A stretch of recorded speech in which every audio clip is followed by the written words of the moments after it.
Conosco para discutir esse tema palpitante, né? Pela primeira vez, estreando no programa, o reverendo Marcos Novaes, ministro da Igreja Presbiteriana do Brasil.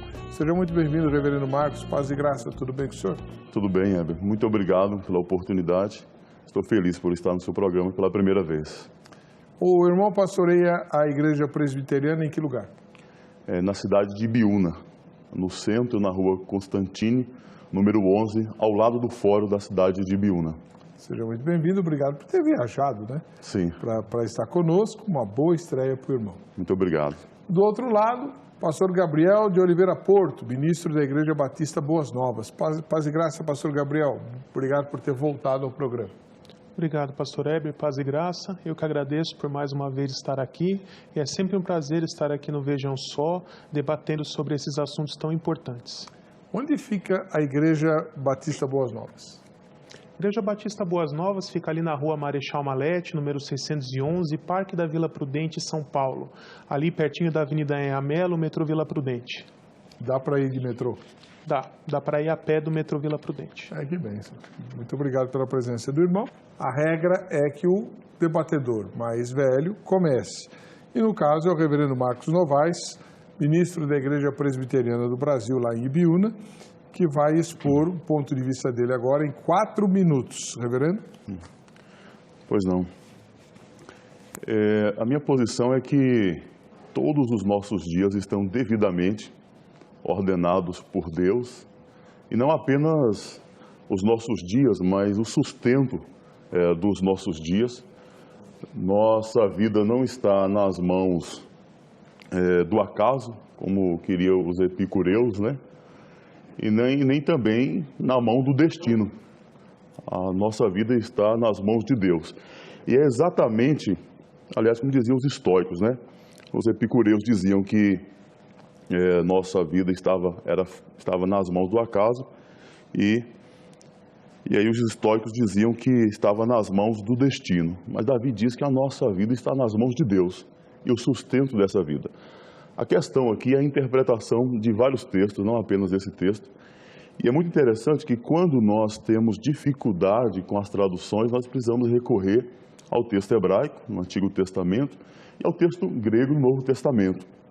E eu queria, rapidamente aqui, mostrar o que diz o texto hebraico sobre este versículo e como ele foi traduzido. Então, primeiramente, o texto começa dizendo, o meu embrião, né, a substância ainda informe, né, e aí mostra que o meu embrião viram os teus olhos, né, e depois diz que sobre o teu livro foram escritos, né, e é interessante aqui que a ideia de livro está no hebraico na estrutura do construto, mostrando que não foi escrito em outro livro, a não ser o livro de Deus. Uma relação de pertença aqui, né? Todos, a ideia também que indistintamente todos os livros foram colocados, aliás, todos os dias foram colocados no livro de Deus e escritos, né? E eu acho muito interessante que o verbo aqui, a expressão, está no imperfeito no hebraico, foram escritos repetidamente, constantemente escritos. E outra coisa interessante é que foram escritos, e aí a ideia do nifal aqui no hebraico, a ideia é que foram escritos de forma passiva, sem a participação do homem, não é? E depois diz, os teus dias. E aí nós temos agora a grande dificuldade de traduzir o verbo aqui, determinados, né? Que no hebraico é o verbo yatsu, né? Que significa pré-ordenados, pré-determinados. E é interessante que esse verbo, no hebraico, no modo kal e no perfeito, significa uma ação concluída no passado. E, diferente da nossa língua, o hebraico tem modos, né? E no modo pual, por exemplo, significa determinados, né? Pré-ordenados também. Então, baseado nesse texto, eu acredito que Deus determinou sim os nossos dias. Mas eu quero, ao longo do debate, provar e mostrar que pelo fato de Deus ter determinado os nossos dias, não significa o determinismo filosófico, né? O fatalismo. Porque, por exemplo, as pessoas dizem assim, o calvinismo é determinista, o calvinismo é fatalista. Mas de que tipo de calvinismo estamos falando? Tá bom. Muito obrigado, reverendo. Deus abençoe. Quando soar esse som, faltam 20 segundos para a conclusão do tempo. Pastor Gabriel Porto, seu ponto de vista também nos 4 minutos. Ok.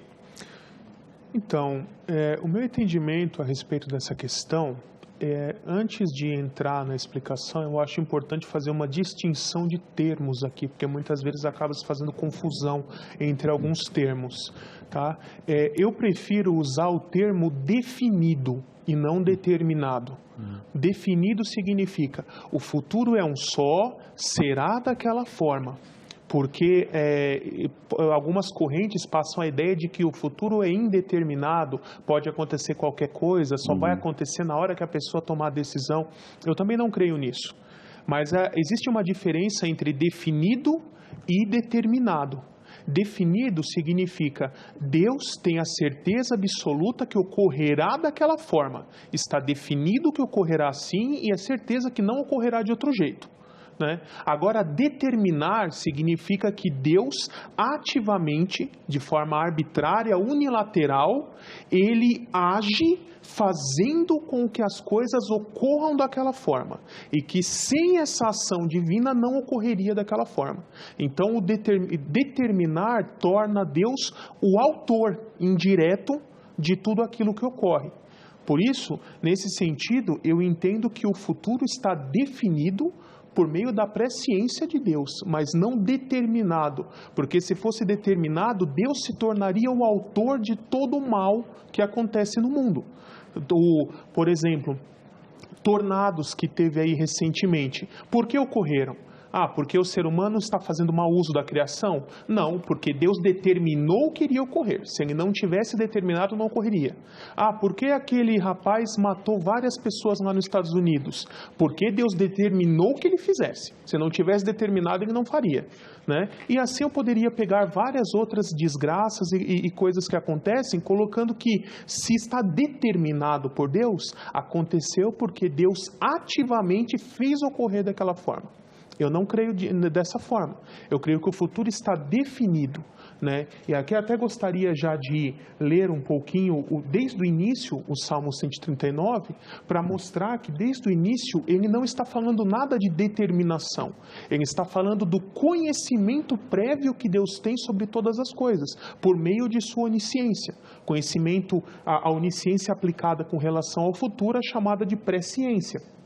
Então ele começa, Senhor, tu me sondas e me conheces, né? Sabes quando me sento e quando me levanto, de longe percebes os meus pensamentos, sabes muito bem quando trabalho e quando descanso, todos os meus caminhos são bem conhecidos de ti. Antes mesmo que a palavra me chegue à língua, tu já conheces inteiramente, Senhor. Tu me cercas por trás e por diante e pões sobre mim tua mão.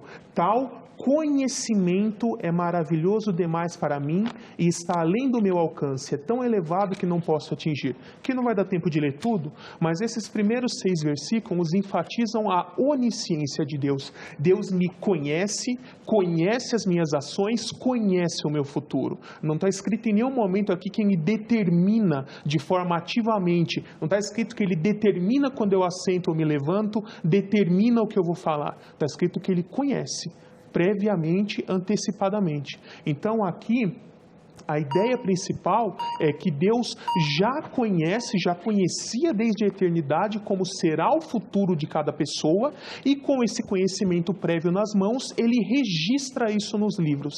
Então escrever ali, ele passa a ideia de registrar e não de fazer acontecer. Reverendo Marcos, sua primeira pergunta.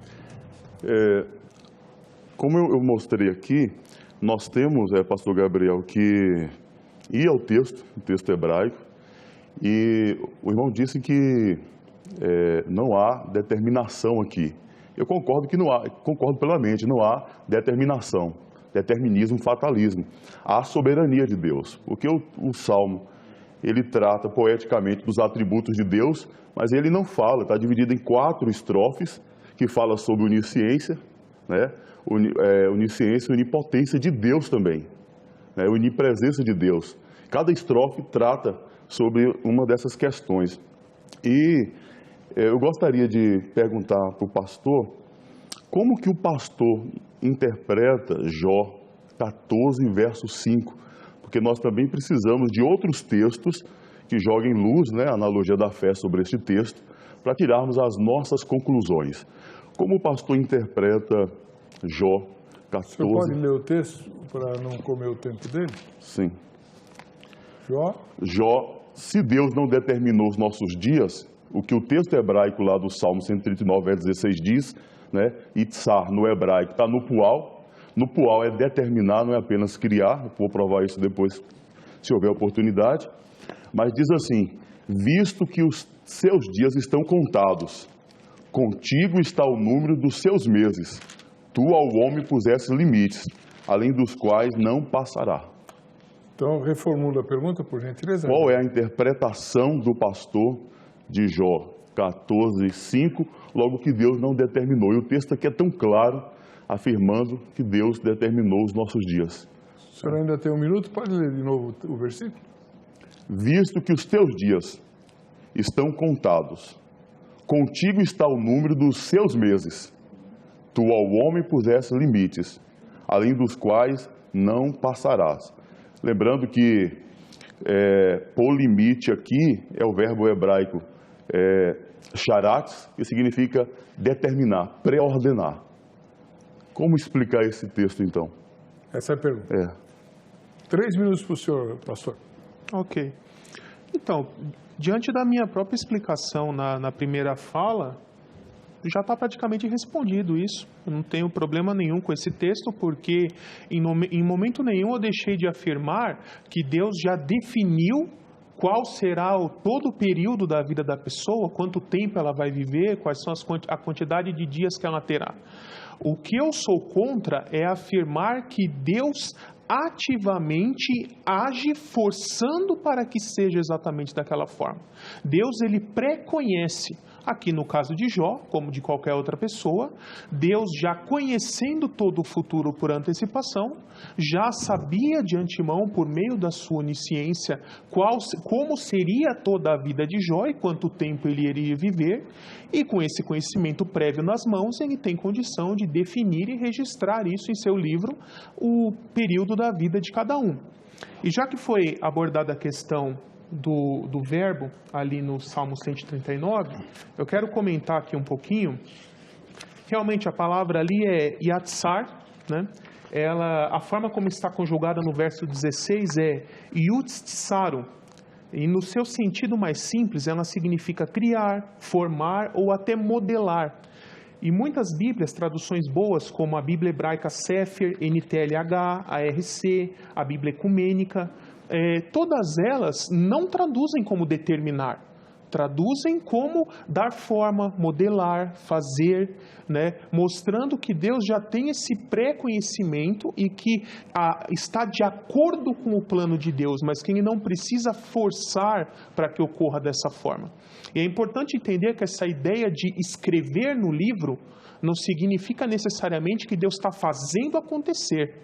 Aqui nesse texto, olha, por exemplo, outro salmo, Salmo 56:8, diz assim: registra tu mesmo o meu lamento, recolhe as minhas lágrimas em teu odre, acaso não estão anotadas em teu livro? Então aqui não é Deus que fez ele chorar.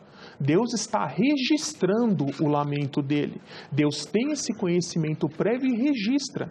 Então, todas as vezes que nós vemos falar de Deus escreve em seu livro, ele está registrando aquilo que ele já sabe que irá acontecer, mas ele não está fazendo ocorrer daquela forma. Porque se afirmássemos essa ideia, nós teríamos que colocar Deus como o culpado direta ou indiretamente de todo o mal que ocorre no mundo. Deus seria o culpado pela queda de Satanás, porque ele determinou que Satanás caísse. Deus seria culpado pela queda de Adão, porque ele determinou que Adão caísse, e assim por diante. Então esse é o problema do determinismo. Se nós colocarmos nesse nível como os calvinistas defendem, Deus se torna o culpado de todo o mal da história. Obrigado, pastor. Reverendo Marcos Novaes, 3 minutos para os seus comentários. Pastor, eu respeito muito a sua interpretação do hebraico, mas essa é uma interpretação tirada do lex, uma interpretação lexical. Por quê? O senhor disse que o verbo itzar no hebraico significa criar, formar. De fato, quando você abre qualquer dicionário hebraico, está na terceira pessoa do cal na forma simples, não o verbo conjugado. Quando o verbo é conjugado, ele muda o sentido e também implicações teológicas. Por exemplo, o verbo yatzar aqui, e foi conjugado agora yatzaru, significa no plural, está lá no dicionário Strong, você está assistindo o programa daí na internet, no dicionário Strong significa determinado ou pré-ordenado.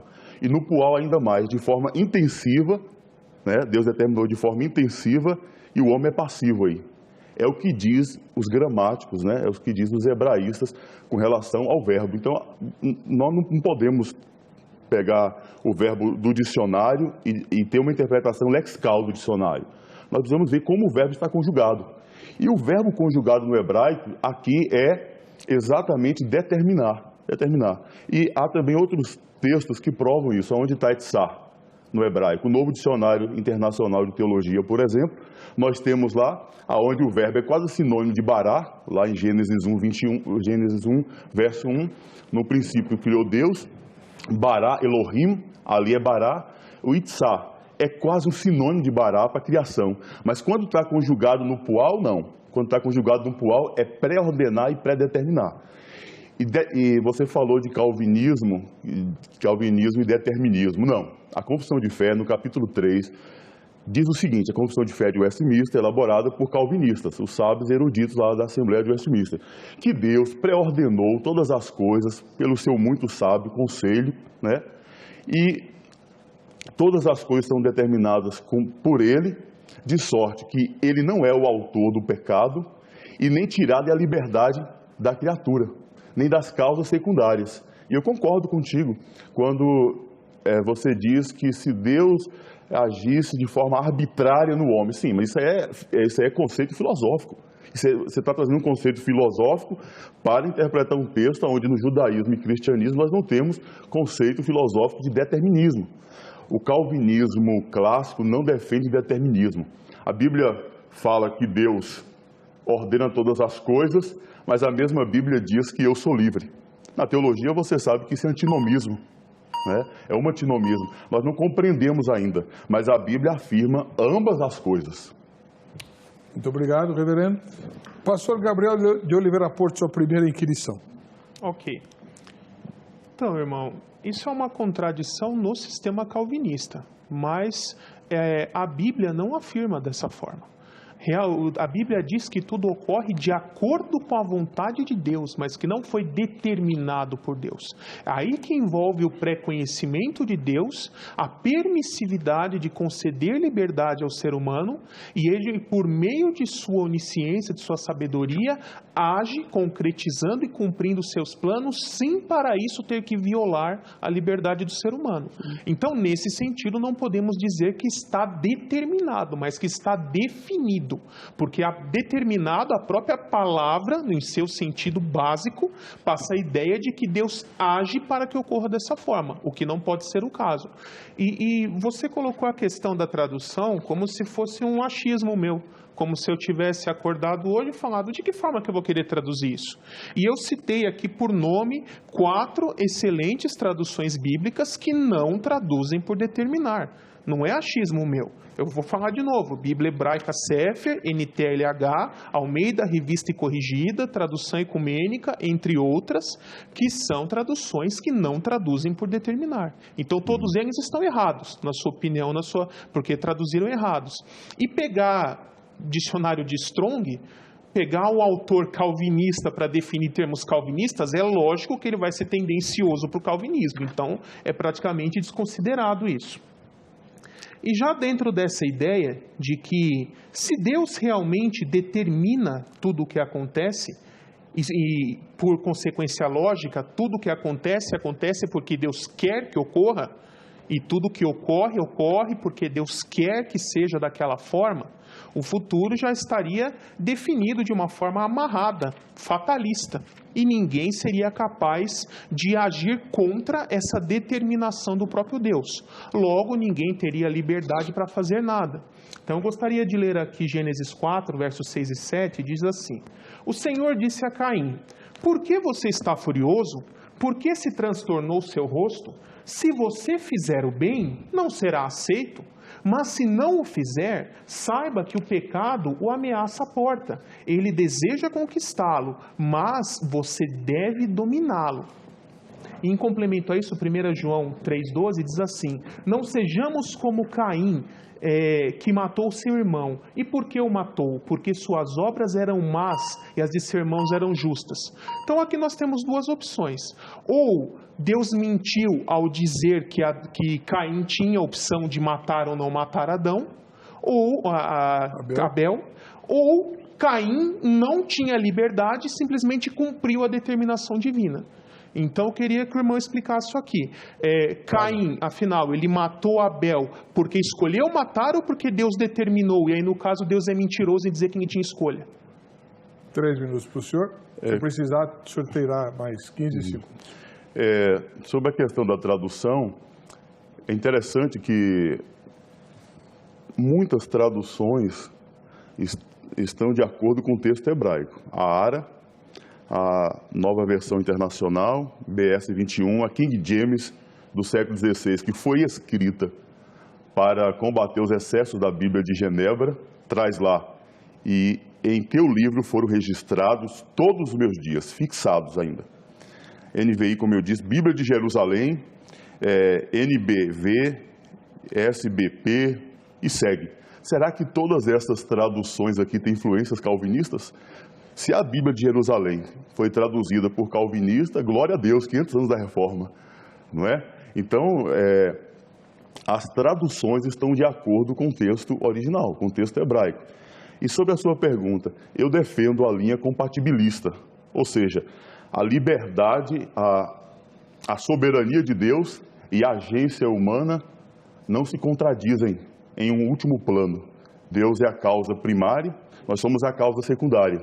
Aí um colega teu de ministério, Charles Spurgeon, perguntaram para ele: como é que você lida com essa, aliás, um calvinista de 5 pontos, né? Como é que você lida com essa questão da soberania de Deus e da liberdade do homem? Como é que você faz para tratar isso? Tem como? Ele diz assim: eu não posso separar velhos amigos. Liberdade humana, a Bíblia diz que nós somos livres. Nós somos livres, porque se não fôssemos livres, se tudo fosse determinado, nós não seríamos responsáveis por nossas atitudes.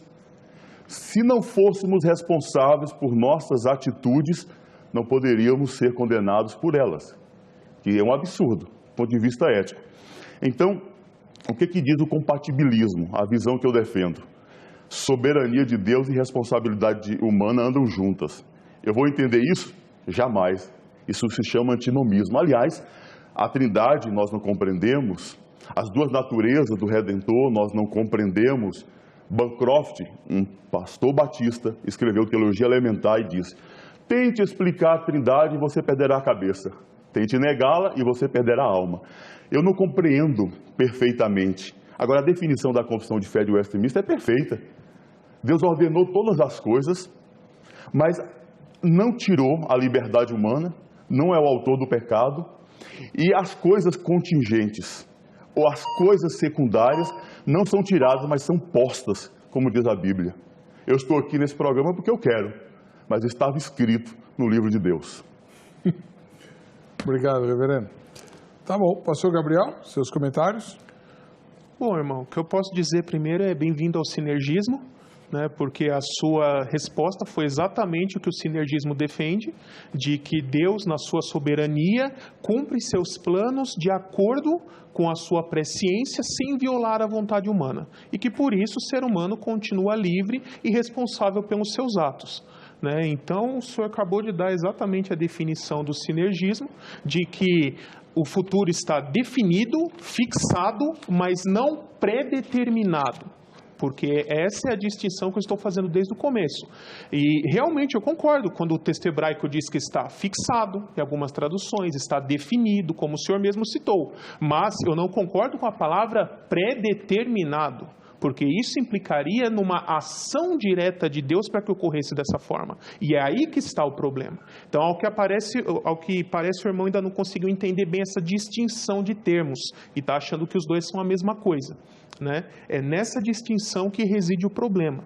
Infelizmente, com todo respeito, o irmão não respondeu a minha pergunta, né? Falou sobre confissão de Westminster, um monte de coisa, mas a pergunta foi bem simples. Caim tinha a opção de não matar Abel, se não quisesse, e matou porque quis, ou ele matou porque Deus predeterminou que ele iria matar Abel. Então, se Deus predeterminou, Deus é mentiroso, porque aqui no mesmo texto ele fala que Caim tinha a escolha. Se Caim não tinha escolha, Deus é mentiroso. E se Caim tinha escolha, o determinismo que o calvinista defende não é bíblico. Tá? Então, infelizmente, o irmão rodeou e não respondeu, porque, é lógico, não dá para responder essa pergunta dentro de um sistema monergista, porque você seria obrigado a dizer que Deus é mentiroso. Né? Infelizmente, o calvinismo fica sem resposta para essa questão, né? E mais cuidado a citar traduções, né? Porque, como eu acabei de falar, fixado, definido, eu não sou contra esses termos. Então, não adianta você englobar aí várias traduções que usam esses termos e equivalentes, porque não apoiam a sua ideia de pré-determinação. Tá? Ok. Pronto. Primeira rodada completada, vamos para a segunda pergunta. Reverendo Marcos Novas. É Novas ou Novaes? Novaes. Novaes, desculpa. Reverendo Marcos Novaes, da Igreja Presbiteriana do Brasil. Bom, pastor, vou ser bem direto, né? Você acredita que Deus criou o mundo e estabeleceu suas leis naturais? Ele, por exemplo, ele continua causando o nascimento do sol, ou o sol nasce por conta de leis causais criadas por Deus? O senhor entendeu a pergunta? Sim. É só isso? Isso. 3 minutos. Bom, o que a Escritura nos revela é que tanto o Pai quanto o Filho, aliás, eu até poderia citar, por exemplo, Hebreus capítulo 1, onde a Escritura nos diz que Deus, tanto na pessoa do Pai quanto do Filho, e também do Espírito Santo, ele, além de criador, é sustentador de todas as coisas. Então, se eu dissesse que Deus apenas criou as leis naturais e depois entregou o mundo para se autorreger por meio das suas leis naturais, eu estaria caindo numa heresia chamada de teísmo ou deísmo, né, que é defendida por grupos como a maçonaria, por exemplo. E como a Escritura nos diz que Deus continua sustentando todas as coisas, eu não vejo contradição entre isso. Ele continua sustentando, está debaixo do controle dele, debaixo da soberania dele, mas de que forma ele continua sustentando? Por meio das leis naturais que ele próprio criou. Então não há nenhuma contradição até isso. A carta aos Hebreus começa dizendo assim: há muito tempo, Deus falou muitas vezes e de várias maneiras aos nossos antepassados por meio dos profetas. Mas, nesses últimos dias, falou-nos por meio do Filho, a quem constituiu o herdeiro de todas as coisas e por meio do qual fez o universo. O Filho é o resplendor da glória de Deus, é a expressão exata do seu ser, sustentando todas as coisas por sua palavra poderosa. Então, textos como esse nos mostram que Deus continua sustentando a sua criação. Ele não entregou sua criação para se autorreger por meio das suas leis. Mas de que forma ele sustenta? Por meio das leis. Mas isso não abre, por exemplo, a impossibilidade de que, eventualmente, Deus possa interferir na sua criação, realizando milagres, por exemplo. Porque o milagre é justamente isso, o momento que Deus, em sua soberania, interfere e viola as leis naturais para cumprir os seus propósitos. Então, eu acho que é uma questão bastante simples, não há nenhuma contradição entre essas questões. Acho que já está respondido. Ok. Reverendo, 3 minutos para os seus comentários. Seja bem-vindo ao compatibilismo, né? Graças a Deus que a sua resposta é uma resposta realmente que é o que eu esperava. Porque, de fato, A Bíblia diz lá em Mateus, capítulo 5, verso 45, que Deus faz nascer o seu sol sobre os bons, né, e ruins, né, envia a chuva, e a ideia ali é fazer nascer mesmo, vir sobre eles todos os dias, embora Deus criou as suas leis. E Deus se utiliza dessas leis, uma coisa não pode excluir outra. E Deus está separado destas leis causais também, porque senão seria panteísmo. Se Deus apenas entregasse estas leis para que elas funcionassem sozinhas, isso seria deísmo, certo? Seria deísmo, ele teria abandonado. Então, essas duas coisas estão andando juntas aqui. E eu quero dar um exemplo dessa ideia, porque quando você me convidou e disse seja bem-vindo ao arminianismo, esse é o problema. Quando eu disse sinergismo. Sinergismo, aliás. Eu acho que isso é o problema, porque há calvinistas desavisados que enfatizam de forma exacerbada só a soberania de Deus. E querem fazer desse texto o único texto das Escrituras para provar um determinismo. E cai nessa questão filosófica, determinismo, causalidade e tal, e fatalismo. E a questão arminiana, né, que enfatiza mas enfatiza o livre-arbítrio, a vontade da criatura. Só que no determinismo é muito interessante que a vontade do agente não é respeitada. Na Bíblia e na teologia reformada, sim. A vontade das pessoas é importante e são usadas por Deus. Vou dar um exemplo claro de compatibilismo, ou seja, a compatibilidade entre soberania de Deus e responsabilidade humana. Atos capítulo 23, Paulo estava indo para Roma, né? Houve lá uma tempestade chamada Euroaquilão, mas aparece um anjo e diz a Paulo: todos aqui estão salvos, eu te dei todos os homens do navio. E o que Paulo diz à tripulação? Se qualquer um de vocês aqui pular fora do barco, está morto. Como entender isso? A Bíblia afirma as duas coisas. Eu não posso negar, pastor Gabriel, a liberdade humana. Isso seria determinismo, fatalismo. Eu não posso negar a soberania de Deus. Quer dizer, esses marinheiros que estavam viajando a Roma foram pré-ordenados para não morrer naquele dia. E Deus se utilizou da vontade deles mesmos e os livrou. Mas perceba, o texto fala que Deus determinou para que eles ficassem no navio e mesmo assim eles tinham que cumprir com a sua responsabilidade humana. Soberania de Deus não anula a responsabilidade humana, isso não é calvinismo. Pode ser calvinismo de internet, mas calvinismo clássico, confissão de fé, não é. Então parece que nós precisamos definir termos mesmo, né? O reverendo Marcos já fez duas perguntas, o pastor Gabriel só fez uma. Então ele vai fazer a segunda pergunta agora. Ok.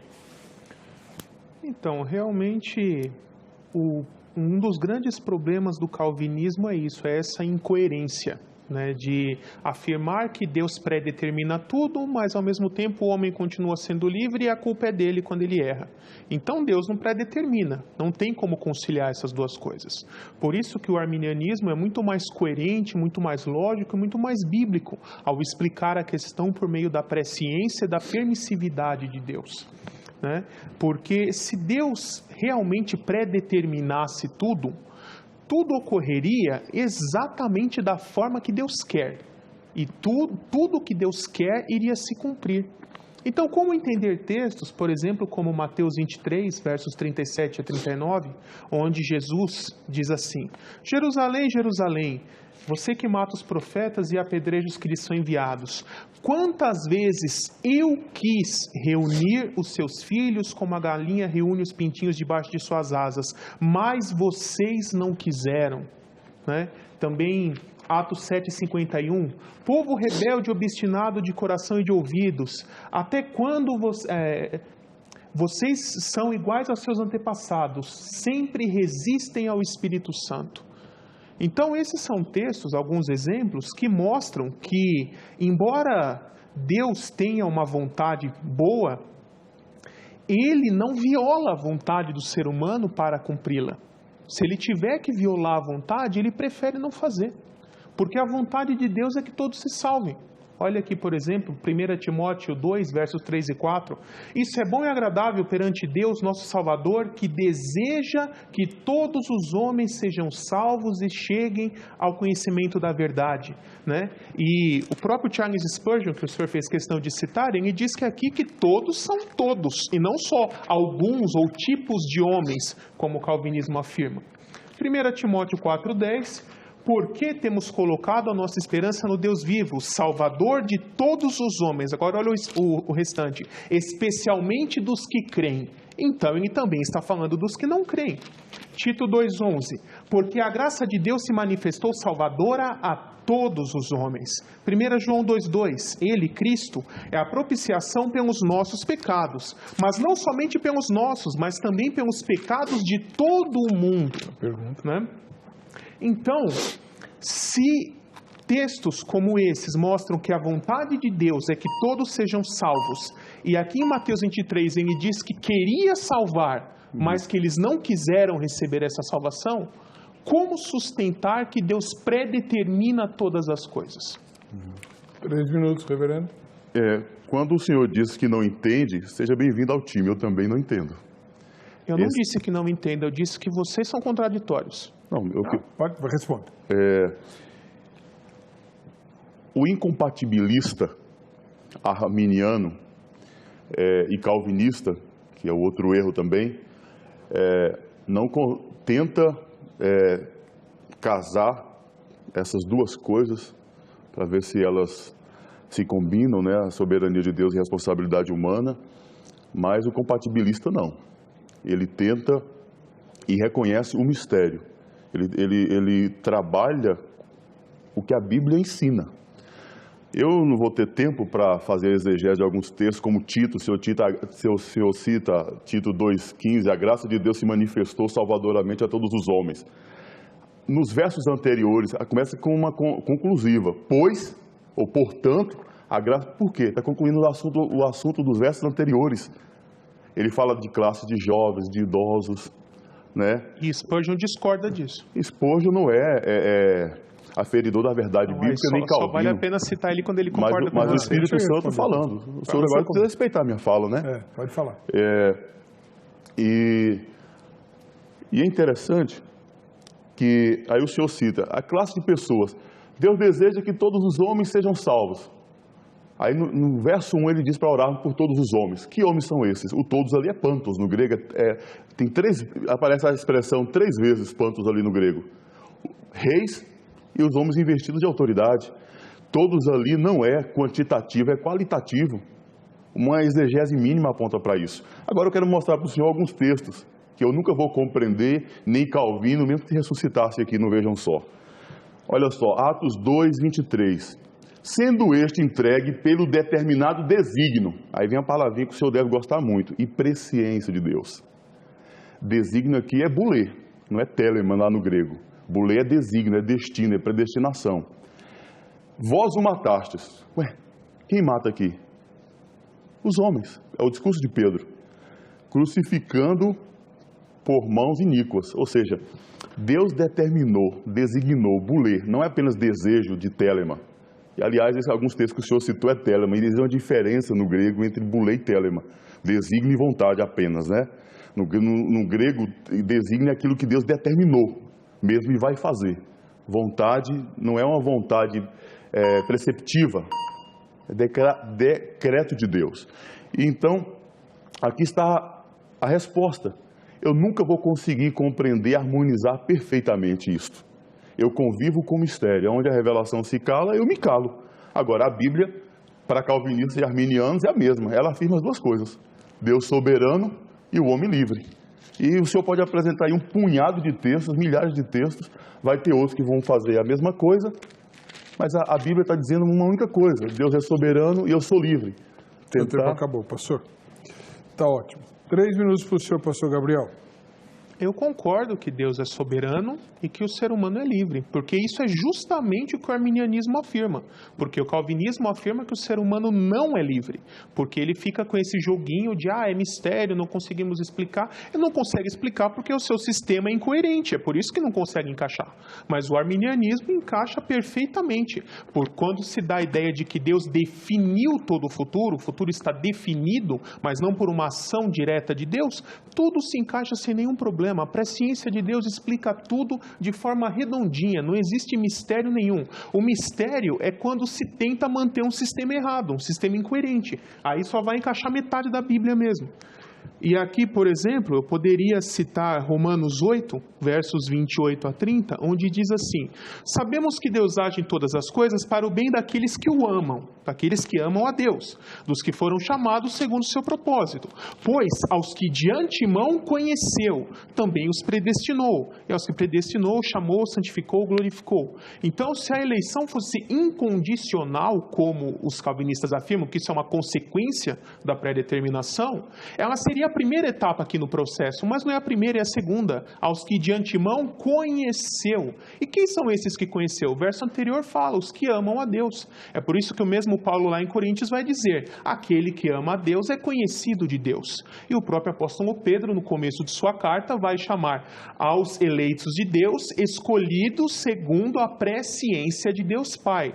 Então, não existe eleição incondicional, existe eleição baseada na presciência divina, porque Deus não determina nada. Ele pré-conhece e assim define em seu plano como será. Mas não que ele causa diretamente isso, porque senão não tem escapatória. Deus se torna o culpado pela queda de Satanás, o culpado pela queda de Adão, o culpado por todo o mal que existe no mundo, e vou mais além, porque se Deus, por meio dessa eleição incondicional, derramasse uma graça irresistível só para aqueles que ele escolheu, e aqueles a quem ele não escolheu jamais receberiam essa graça, e sem essa graça para eles é impossível crer, Deus seria o culpado pela própria perdição de todos os ímpios, porque ele sabe que eles são incapazes de crer, e Deus deliberadamente não quis salvá-los, porque não quis escolhê-los, e não quis derramar a sua graça, capacitando eles a poderem crer.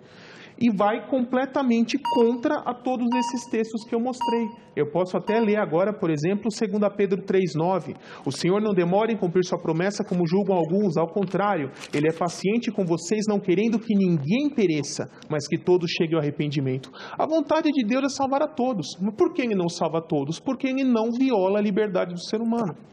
Muito bem. Agora, reverendo Marcos, nós vamos para a terceira pergunta e é a última, porque não vai ter tempo de outra. Então, o senhor pega a mais violenta aí. Tá bom. Pastor Gabriel, o senhor disse que Deus não determina nada, né? Vou fazer uma pergunta simples. Deus determinou o dia do seu nascimento? Se não, como interpretar os versos 13 a 15? Se sim, Ele não poderia determinar o dia da sua morte? Lê os versículos 13 a 15, por favor.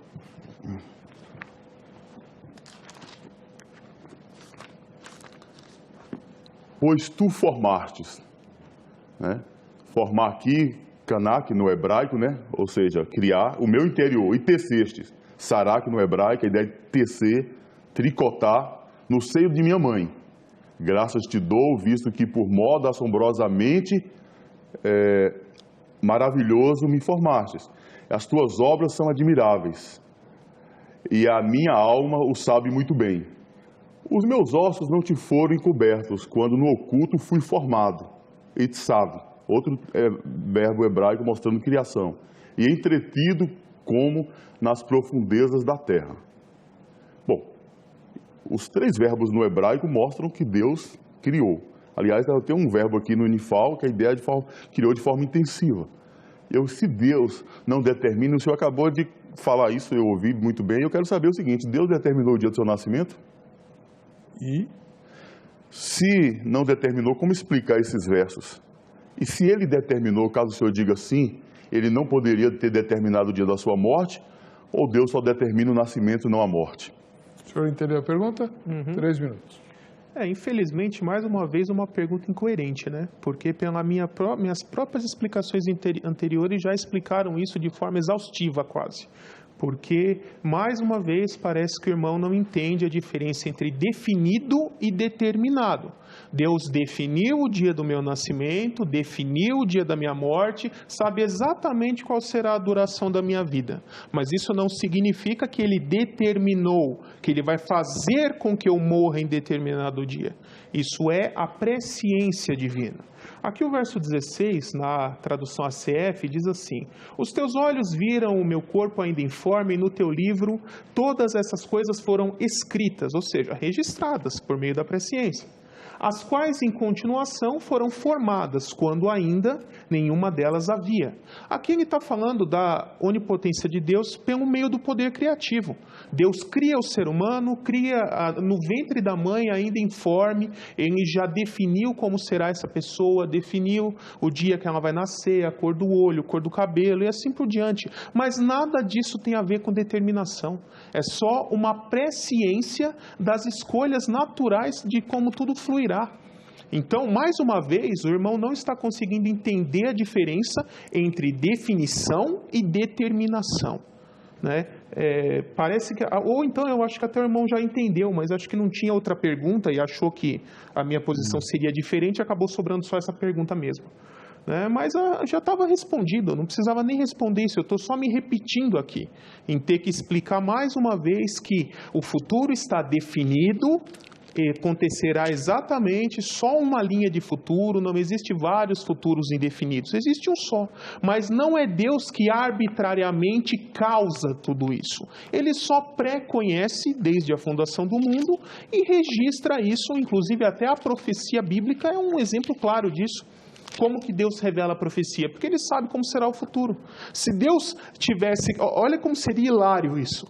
Se Deus revelasse a profecia e depois tivesse que ir lá e forçar a história para acontecer do jeito que Ele falou, Ele não seria Deus, Ele seria um demônio superpoderoso. Nada além disso, né? O problema do calvinismo é isso, denigre o caráter de Deus, torna Deus mau, torna Deus o causador de todo o mal no mundo. Por que os ímpios se perdem? Porque Deus não quer que eles sejam salvos, determinou que eles não fossem salvos, né? Por que Satanás caiu? Porque Deus determinou que ele caísse, e assim por diante. Esse é o Deus do calvinismo, um Deus mau que faz acepção de pessoas, que escolhe uma meia dúzia para salvar, sem nenhuma diferença entre salvo e perdido. Esses aqui eu vou querer salvar, e vou salvar eles de qualquer jeito, eles querendo ou não, e o resto eu vou deixar para se perder, e eles não podem fazer nada para mudar isso. Eu defini que eles vão se perder e pronto. Seu tempo acabou. Reverendo, 3 minutos para o senhor. É interessante, pastor, que nós já vimos aqui vários textos que mostram que Deus determinou mesmo o dia da vida e da morte. Ana canta lá dizendo: o Senhor é o que tira a vida e dá, faz descer a sepultura e faz subir. Jó disse: o Senhor deu, o Senhor tomou, bendito seja o nome do Senhor. Jó, já no capítulo 40, já no capítulo 14, o verso 5, nós lemos: Deus colocou limites ao homem. E se você ler o capítulo todo e fazer uma exegese, ele está falando do homem em si.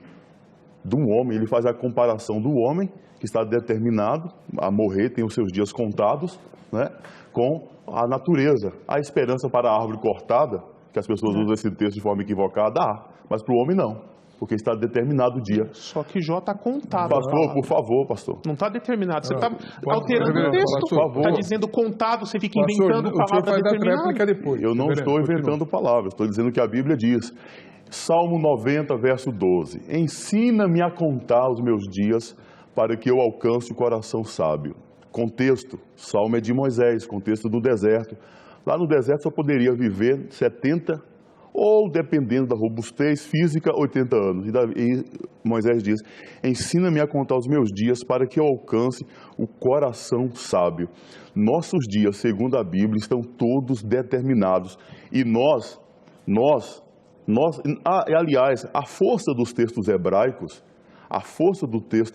quando nós partimos para a palavra de Deus, nós percebemos que realmente é determinar mesmo. Não tem esse negócio de fixar. Já pensou Jó chegar lá para os seus filhos, no dia que morreu 10, né?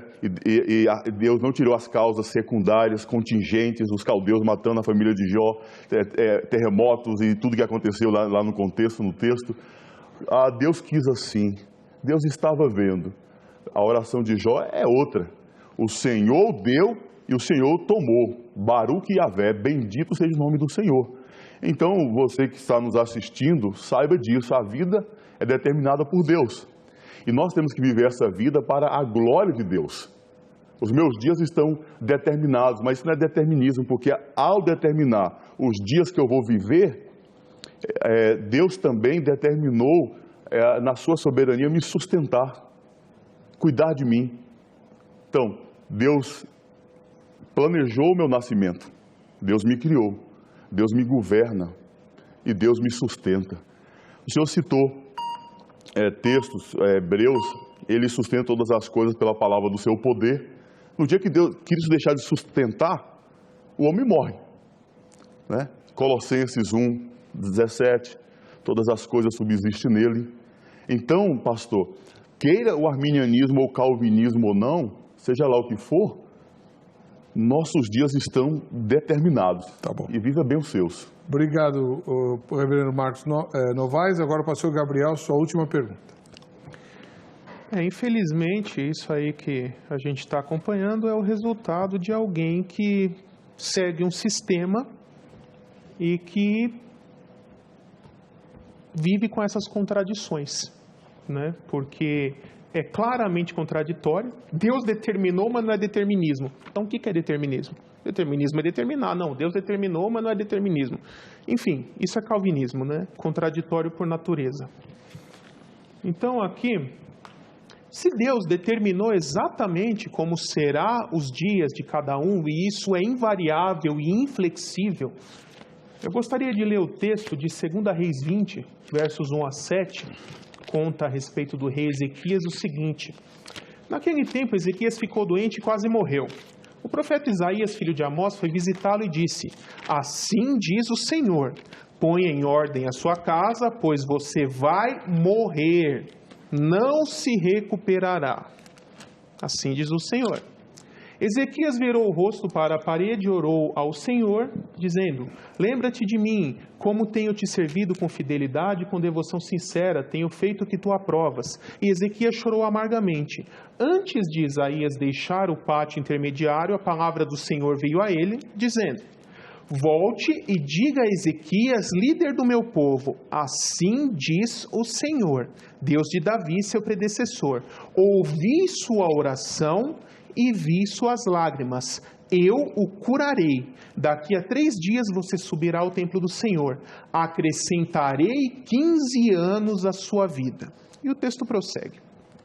Então, se as coisas realmente fossem definidas nesse nível, determinadas, inflexíveis, amarradas, como que o mesmo Deus que disse, você vai morrer, pouquinho tempo depois disse, acrescentarei 15 anos à sua vida.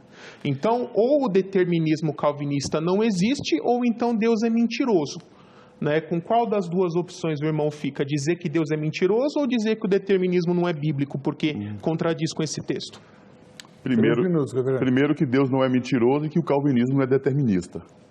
E se o senhor quer uma boa definição do que é determinismo, dicionário de filosofia, e veja o que é determinismo e o que a Confissão de Fé de Westminster diz sobre a soberania de Deus. Se eles estão afirmando determinismo, se a Confissão de Fé diz que Deus usa a ação do agente, o determinismo nega isto. Então nós temos uma premissa aí que precisa ser analisada. Sobre o texto, pastor, fazia parte do script. Os 15 anos a mais, eu poderia devolver com outra pergunta. Quem acrescentou 15 anos de vida a mais? Determinou ou não? Ou depois de 15 anos, o rei, eu vou viver mais um pouquinho, eu vou me rebelar contra a ordem de Deus. Aliás, lá no capítulo 19, no mesmo contexto dessa história, verso 25, onde nós temos o mesmo verbozinho hebraico do Salmo 139, verso 16, o Atzali, diz o seguinte, a história está aqui, Isaías, né, então Isaías, filho de Amós, mandou dizer a Ezequias. E logo após nós temos a doença de Ezequias e os 15 anos acrescentados por soberania de Deus. Diz assim, acaso não ouviste que já há muito dispus eu estas coisas, já desde os dias remotos o tinha planejado? Não. Será que aqui é só presciência? Agora, porém, as faço executar e as quis que tu reduzistes a montões de ruínas às cidades fortificadas. Aqui um exemplo que é usado o verbo para determinar ou para ordenar. O mesmo verbo que é usado lá. Então, Deus é livre para agir. E a sua fala sobre a questão que nós ficamos com esse joguinho de mistério, nós não ficamos com joguinho de mistério. Otton disse lá, e depois Calbart vai reproduzir, Deus é o totalmente outro. Lutero fala de Deus como um mistério, um mysterion. O Deus está além do nosso alcance. Paulo canta lá em Romanos 11, profundidade da riqueza, da sabedoria, do conhecimento de Deus, quão insondáveis são os seus juízos. E agora, pastor, nós queremos sondar Deus? Queremos manipular Deus? Queremos compreender-se Deus? Filosoficamente, isso é impossível. Somos seres contingentes. Nós não podemos sondar Deus. O mistério permanece e permanecerá. Deus está além do nosso alcance. Eu nunca vou explicar, nenhum arminiano vai explicar como vontade soberana de Deus e responsabilidade humana andam juntas.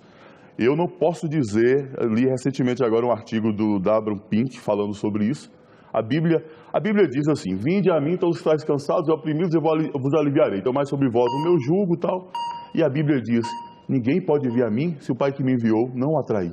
As duas verdades são afirmadas. Afirmar apenas uma, como o arminianismo faz, é antibíblico. Afirmar apenas uma, como calvinistas desavisados, deterministas fazem, e ainda querem apoiar em Calvino, também está errado. Obrigado, André. 3 minutos para o pastor Gabriel. Bom, primeiro que o arminianismo não afirma uma coisa só, ele é o que de forma mais bíblica e mais harmônica afirma as duas coisas. Afirmar uma coisa só seria semipelagianismo, teísmo aberto, coisas que não são arminianismo, né? O irmão acaba de demonstrar que não conhece arminianismo com uma citação dessa. Então, eu saio frustrado daqui, porque o irmão não respondeu de forma direta, nem coerente, nenhuma das 3 perguntas, e nem essa. A pergunta foi simples. Já estava determinado que ele ia morrer ou não? Porque o texto diz, Deus falando que ele ia morrer. Depois ele ora, e por meio dessa oração intercessória, Deus concede mais 15 anos a essa pessoa. Esse é um dos textos que mostra que a oração intercessória tem poder, que vale a pena orar a Deus, pedir coisas para Deus. Porque se tudo já estivesse inflexivelmente amarrado, como o calvinismo ensina, não precisaríamos orar, não precisaríamos pregar o evangelho, não precisaríamos pedir para Deus a conversão de ninguém, porque afinal tudo já ia acontecer do jeito que Deus determinou e nós somos apenas marionetes nesse grande teatro. E aí eu acabo entendendo o porquê que um colega seu de ministério, um pastor presbiteriano muito conhecido, num vídeo na internet, perguntaram para ele assim, nossos pecados estão determinados por Deus? E aí ele falou, nada foge à determinação divina, inclusive os pecados também não, mas Deus faz isso de uma forma que a culpa continua sendo sua. Então Deus põe o pé na frente e te dá um empurrão e depois a culpa é sua porque você caiu. Isso é calvinismo. É exatamente isso. Então, ficar se escondendo atrás de mistério, de que não dá para compatibilizar, tudo isso acontece porque insiste em querer defender um sistema falho. Porque no verdadeiro arminianismo, tudo isso se encaixa de forma perfeita e harmônica com a presciência de Deus. Com Deus agindo com um plano perfeito para a humanidade, preconhecendo todo o futuro, utilizando os seres humanos, mas sem violar a vontade humana para isso. E, para encerrar aqui, eu gostaria apenas de ler novamente 2 textos que eu acho que aí são calcanhares de Aquiles ao calvinismo, Cristo é a propiciação pelos nossos pecados, e não somente pelos nossos, mas também pelos pecados do mundo inteiro. Cristo morreu por todos. E 1 Timóteo 4,10, porque temos colocado a nossa esperança no Deus vivo, o Salvador de todos os homens, especialmente dos que creem. Então, nos 2 textos aqui, são colocados os que creem e os que não creem, justos e ímpios, dizendo que Cristo morreu por todos. E isso o calvinismo nega. Cristo morreu só pelos escolhidos. O debate continua, se você quiser, porque o pastor Gabriel de Oliveira Porto e o reverendo Marcos Novaes publicaram no site do programa os seus contatos. Você pode fazer perguntas, as dúvidas que você ficou pendente, se você quiser convidá-los para palestras, eles estão à sua disposição. Aqui o nosso tempo acabou, aliás, a gente estourou, não tem como continuar. Vamos ver quem ganhou o livro da grade. Foi o Severino, lá de Macaíba, no Rio Grande do Norte. Parabéns, Severino. A gente se vê no próximo Vejam Só. Até lá.